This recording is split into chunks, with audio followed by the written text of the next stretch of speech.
ठाण्यात 12वा आंतरराष्ट्रीय योग दिन उत्साहात साजरा।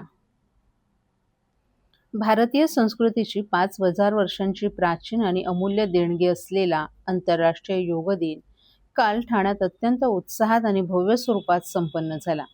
महाराष्ट्र शासन आणि भारत सरकारच्या आयुष मंत्रालयाच्या निर्देशानुसार आयोजित करण्यात आलेल्या या 12व्या आंतरराष्ट्रीय योग दिनानिमित्त ठाणेकरांनी आरोग्याचा नवा संकल्प सोडत मोठ्या संख्येने उपस्थिती दर्शवली।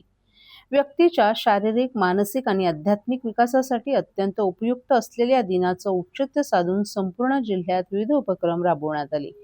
या योग दिनाचा मुख्य शासकीय कार्यक्रम ठाणे कोपरी येथील तालुका क्रीडा संकुलात सकाळी पार पडला।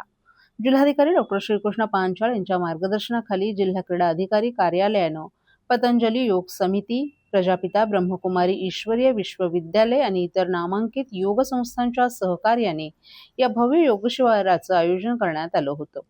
या दिमाखदार सोहळ्याला कोकण पदवीधर मतदारसंघाचे आमदार निरंजन डावखरे, ठाणे महानगरपालिकेचे उपमहापौर कृष्णा पाटील, जिल्हाधिकारी डॉ. श्रीकृष्ण पांचाळ आणि जिल्हा क्रीडा अधिकारी सुवर्णा बारटक्के या मान्यवरांसह अधिक मान्यवरही उपस्थित होते। या कार्यक्रमाची सुरुवात मान्यवरांच्या हस्ते दीपप्रज्वलनाने करण्यात आली।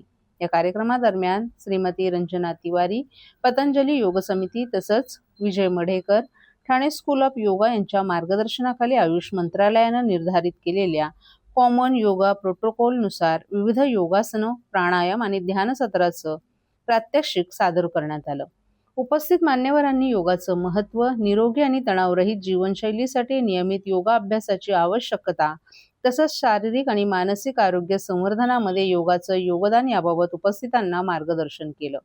यावेळी उपस्थित सर्व लोकप्रतिनिधी, प्रशासकीय अधिकारी आणि नागरिकांनी योग मार्गदर्शकांच्या सूचनेनुसार विविध योगासने, प्राणायाम आणि ध्यान साधनेचाही सराव केला। स्वतः आमदार डावखरे आणि जिल्हाधिकारी डॉ. पांचाळ यांनी सर्वसामान्य नागरिकांच्या सोबतीनं योगाभ्यास करत आरोग्याचा संदेश दिला। या मुख्य सोहळ्यासोबतच ठाणे जिल्ह्यातील विविध शाळा, महाविद्यालय, शैक्षणिक संस्था, शासकीय कार्यालय, औद्योगिक प्रतिष्ठाने, क्रीडा आणि युवक मंडळे तसंच सामाजिक संस्थांच्या वतीने मोठ्या प्रमाणात योग जनजागृती अभियानही राबवण्यात आलं। उपस्थितांनी नियमित योगा अभ्यास करण्याचा तसंच निरोगी आणि सुदृढ जीवनशैलीचा संदेश समाजामध्ये प्रसारित करण्याचा संकल्प केला।